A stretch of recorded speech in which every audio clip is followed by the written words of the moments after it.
Welcome to all on a platform of Nisho academy. आज हम class 12th की history की फर्स्ट बुक भारतीय इतिहास के कुछ विषय का चैप्टर फर्स्ट ईंट मनके तथा अस्थियां हड़प्पा सभ्यता का पार्ट थर्ड शुरू करने जा रहे हैं। शुरू करते हैं इसे आज के टॉपिक से, हड़प्पा सभ्यता में जल निकास प्रणाली।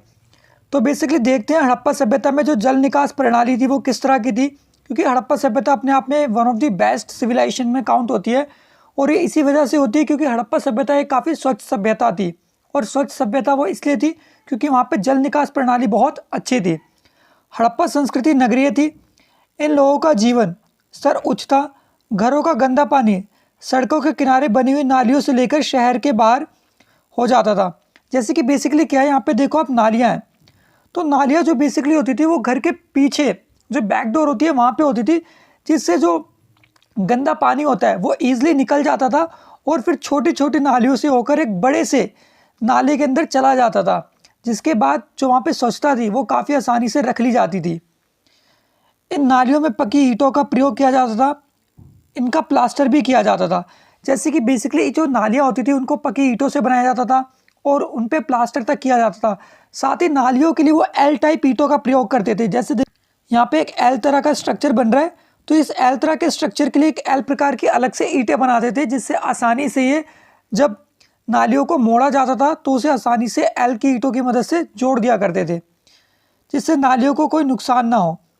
और साथ ही साथ वो क्या करते थे, जो उनका प्लास्टर होता था उसे चूना मिट्टी जिप्सम के प्रयोग से बनाते थे। जैसे कि आपको पता होगा जिप्सम की खासियत क्या होती है, जिप्सम पे जितना ज़्यादा पानी डलेगा जिप्सम उतना ही ज़्यादा कठोर होता जाता है। जैसे फॉर एग्जाम्पल आपने अगर कुतुब मीनार देखा हो, ताजमहल देखा हो, रेड फोर्ट देखा हो, तो ये सारे चाहे ये वाइट मार्बल से बने हो या रेड स्टोन से बने हो, इन सब के अंदर जिप्सम का प्रयोग हुआ है। और जिप्सम एक प्रकार का ऐसा पदार्थ होता है जो समय के साथ और अधिक कठोर होता जाता है। सीमेंट से इसकी जो प्रॉपर्टीज़ होती है वो अलग होती है एज़ कम्पेयर टू। तो आप जितनी भी प्राचीन इमारतें देखोगे उन सबों में आपको जिप्सम का ही प्रयोग मिलेगा। पक्की ईंटों का प्रयोग मुख्य रूप से 4 प्रकार की ईंटों के रूप में किया जाता था।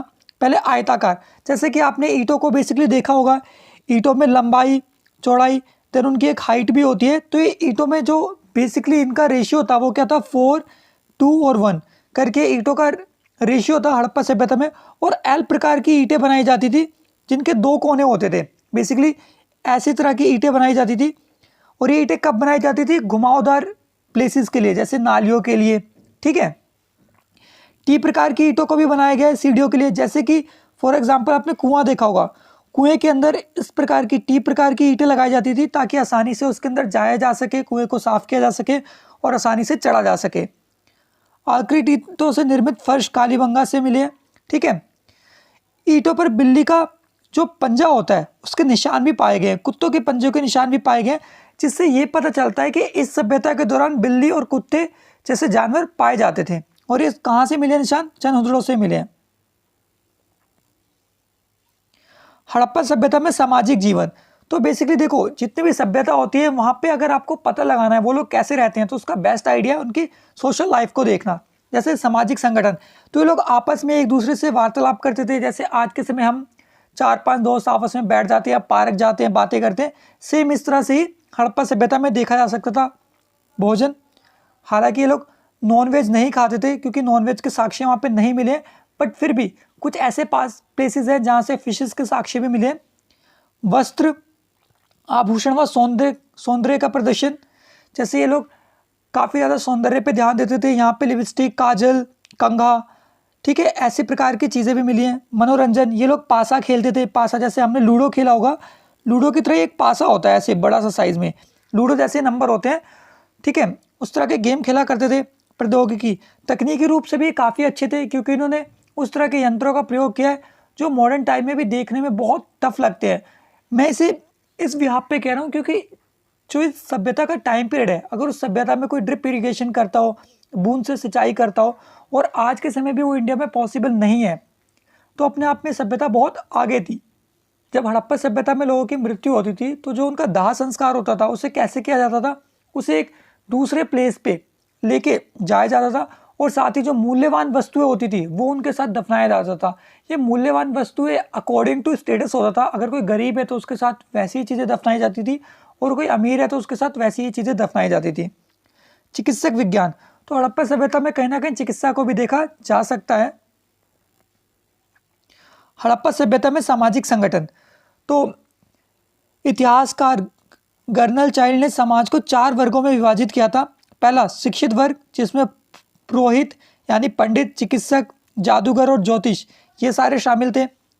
दूसरे में योद्धा, जिसे आप आज के समय वॉरियर्स कहते हो, सैनिक, ये वो लोग थे जो दुर्गों की रखवाली किया करते थे।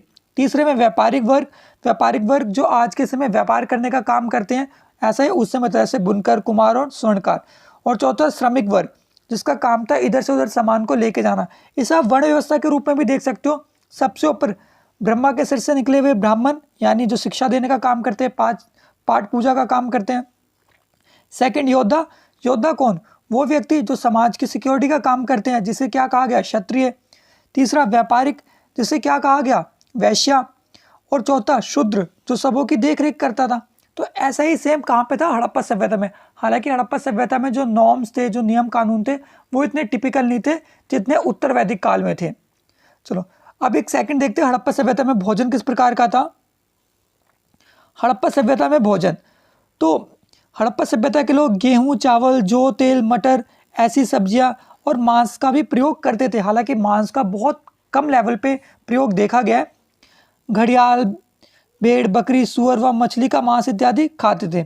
इस काल में चित्रों में खजूर, अनाज, तरबूज, नींबू, नारियल आदि के फलों का चित्रण भी दिखाया गया है। इस प्रकार हड़प्पा सभ्यतावासी मांसाहारी व शाकाहारी दोनों थे।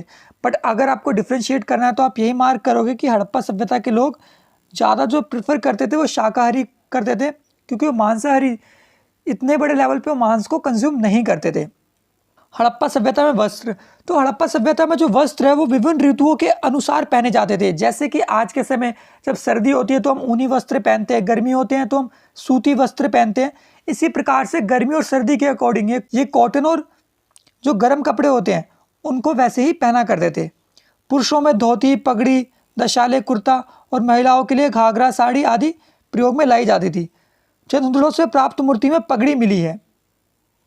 ठीक है, पगड़ी आपने देखी होगी जो सरदार लोग पहनते हैं, तो ऐसी एक पगड़ी होती है जो बेसिकली हरियाणा या जो बुजुर्ग लोग होते हैं हमारे समाज में वो पहना करते हैं आज भी। मनोरंजन की बात करते हैं हड़प्पा सभ्यता में, तो हड़प्पा सभ्यता में मनोरंजन कैसा था? मछली पकड़ना, शिकार करना उनका प्रिय मनोरंजन था। जानवरों की दौड़ कराना, जैसे कि आपने सुना होगा मॉडर्न टाइम में जल्लीकट्टू या बैलों की रेस करवाना, ठीक है, मुर्गों की लड़ाई करवाना, पाकिस्तान में बहुत फेमस गेम होती है। झुंझुनों, सीटियाँ, शतरंज खेलना ये मनोरंजन के साधन माने जाते थे। इसके अलावा पत्थर तथा सीप की गोलियों से खेल खेलते थे। खुदाई में पशुओं की मूर्ति मिली है, बैलगाड़ियाँ, 2 पहिए वाले तांबे का रथ मिला है, नृत्य गान करती हुई एक मूर्ति मिली है, जिससे पता चलता है कि हड़प्पावासी नाच गान का भी प्रयोग करते थे। हड़प्पा सभ्यता में मृतक, अब बात करते हैं हड़प्पा सभ्यता में जो लोग मरते थे उन्हें कैसे दफनाया जाता था। तो बेसिकली जो हड़प्पा सभ्यता में मरने के बाद लोगों को दफनाया जाता था वो आज के मुकाबले काफ़ी अलग था।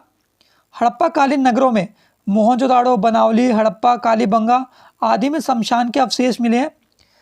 सर जॉन मार्शल के अनुसार इसे 3 भागों में विभाजित किया जा सकता है: पूर्ण समाधिकरण, समाधान, आंशिक समाधिकरण, समाधान, दाह कर्म, कलेश समाधान। ठीक है, पूर्ण समाधान का मतलब क्या होता है? देखो, पूर्ण समाधान का मतलब है शव को उत्तर से लेकर दक्षिण की ओर दफनाया जाता था। जैसे हिंदू धर्म में जो शव होता है उसे उत्तर से दक्षिण की दिशा में दफनाया जाता है। बेसिकली जैसे कि आपको पता होगा हिंदू धर्म में क्या होता है, जो घर होता है, घर अगर ईस्ट की साइड घर की ओपनिंग होती है तो उसे काफ़ी अच्छा माना जाता है, क्योंकि वहाँ से सन का प्रवेश होता है घर के अंदर। हड़प्पा में एक कब्र ऐसी मिली है जिसे दक्षिण से उत्तर की ओर दफनाया गया है और सबको ताबूत में रखा गया है। इसकी पहचान विशेष कब्र के रूप में की गई है। तो देखो, अगर कोई व्यक्ति है उसके साथ मूल्यवान रत्न रखे गए हैं तो वो कोई आम व्यक्ति तो होगा ही नहीं। तो ऐसा डिफ्रेंशिएट करने के लिए किया जाता था। यदि अगर कब्र किसी पैसे वाली व्यक्ति की होती थी या किसी बड़े व्यक्ति की होती थी, जैसे कि आप यहाँ पे देखो कुछ वस्तुएं दिखाई गई हैं जो इस कब्र के साथ रखी गई हैं। हालांकि ये मिट्टी के बर्तन है, ऐसे यहाँ पे चांदी के और स्वर्ण के बर्तन भी रखे गए थे। लोथल में पूर्व से पश्चिम की ओर दफनाने का अवशेष मिला है तथा शव करवट के रूप में है। ठीक है, जैसे कि हम सोते समय करवट लेते हैं लेफ्ट राइट, ऐसे ही सबको रखा गया है। लोथल से युग्म शव स्त्री और पुरुष मिला है, इससे पता चलता है कि उस समय सती प्रथा प्रचलित थी। देखो सती प्रथा, मैं आपके 2 मिनट लेता हूँ, थोड़ा सा डिस्कस कर लेते हैं सती प्रथा थी क्या। देखो सती प्रथा एक ऐसी प्रथा थी जिसके अंदर कोई भी लड़की, हालांकि इसे बच्ची कहा जाना चाहिए, इसकी वजह यह है क्योंकि प्राचीन समय में जो लड़कियों की शादी की उम्र थी वो कोई डिसाइडेड नहीं थी, वो 8 भी हो सकती थी, 10 भी और 12 भी। जैसे कि आज के समय लड़कियों की जो मैरिज एक्ट के अकॉर्डिंग शादी की एज है वो 18 साल है, उसे बढ़ाया जा रहा है, 21 किया जा रहा है। शारदा एक्ट के अकॉर्डिंग ये और भी कम थी। तो 1828 में एक ब्रिटिश गवर्नर हुआ करते थे लॉर्ड विलियम बेंटिक, और उन्हीं के साथ राजा राम मोहन राय, इन दोनों ने मिलकर सती प्रथा को बैन किया था, खत्म किया था भारत में। सती प्रथा में होता क्या था, अगर किसी स्त्री का जो पुरुष है वो मर जाता है तो उस स्त्री को भी उसके पुरुष के साथ ही जला दिया जाएगा, दफना दिया जाएगा। तो इससे ये पता चलता है एक व्यक्ति जिसकी उम्र पहले से 30 साल है और वो एक ऐसी लड़की से शादी कर रहा है जो लड़की 10-12 साल की है, तो वो पुरुष कितने साल जिएगा, क्योंकि पहले जो जीवन प्रत्याशा थी वो लगभग 37 साल थी, 37, क्योंकि इतनी सारी बीमारियां होती थी। तो एक व्यक्ति ज़्यादा ज़्यादा 3-4 साल और जिएगा, और इसके मुकाबले जो लड़की होगी उसका तो पूरा जीवन बचा हुआ है। तो ऐसा माना जाता था कि वो लड़की किसी गलत प्रैक्टिस में ना पड़ जाए या किसी गलत चीज़ों में इंडल्ज ना हो जाए, तो उसे उसके पति के साथ ही दफना देना चाहिए या जला देना चाहिए।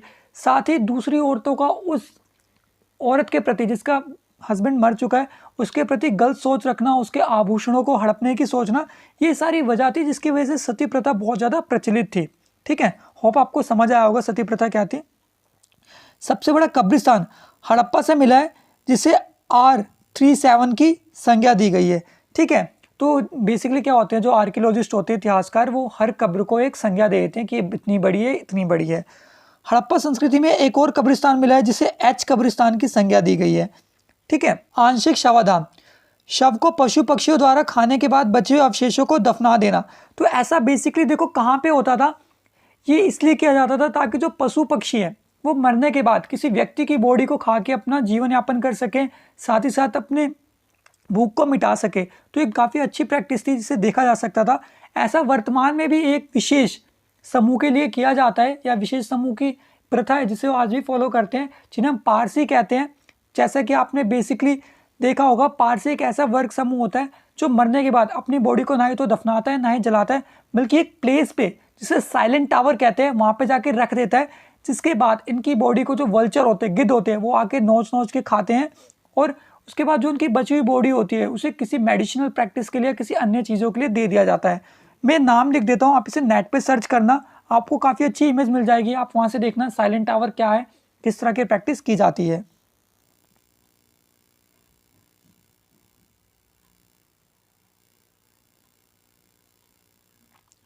साइलेंट टावर, ठीक है, तो इसे आप जाके देखना, काफ़ी अच्छा आपको ब्रॉड लेवल पे पता चलेगा कि किस तरह से ये प्रैक्टिस की जाती है। बेसिकली 3 लेयर्स होते हैं, एक मेल के लिए, एक फीमेल के लिए, एक चाइल्ड के लिए, और एक उसके बाद एक कुएं टाइप होता है। कुआं मतलब ज़मीन के नीचे नहीं, मैं इसे ज़मीन के ऊपर कह रहा हूँ, स्ट्रक्चर को देखना। उसके बाद हड्डियाँ वहाँ पर गिरा दी जाती हैं, और ये काफ़ी दूर वाली आबादी पर बनाया गया प्लेस होता है। क्लेश शवादान, दाह कर्म, जैसे कि आपने देखा होगा कलश होता है जिसे हम क्लश भी कहते हैं। ठीक है, जब हमारे यहाँ हिंदू धर्म में लोग मर जाते हैं तो जो उनकी अस्थियाँ होती है, उस अस्थियों को हम इकट्ठा करके, बेसिकली भारत में जो सबसे बड़ी नदी है जिसे हम गंगा कहते हैं, हम वहाँ पे जाके उसे वाटर में विसर्जित कर देते हैं, जिससे हम ये मानते हैं कि जो भी व्यक्ति मरा है उसकी आत्मा को शांति मिलेगी। इसे कलेश शवादान कहा गया है। दाह के पश्चात बचे हुए अवशेष को किसी कलश या मंजूषा यानी बर्तन में रखकर दफना देना, ठीक है, या पानी में जाके विसर्जित कर देना। ठीक है, तो जो बचे हुए टॉपिक है उसे हम नेक्स्ट पार्ट में कवर करेंगे। Keep loving, keep supporting team Nisho academy. Kindly like, share and subscribe your own YouTube channel and hit the bell icon for more upcoming updates, and you can also follow us on Instagram. Thanking you for watching our video.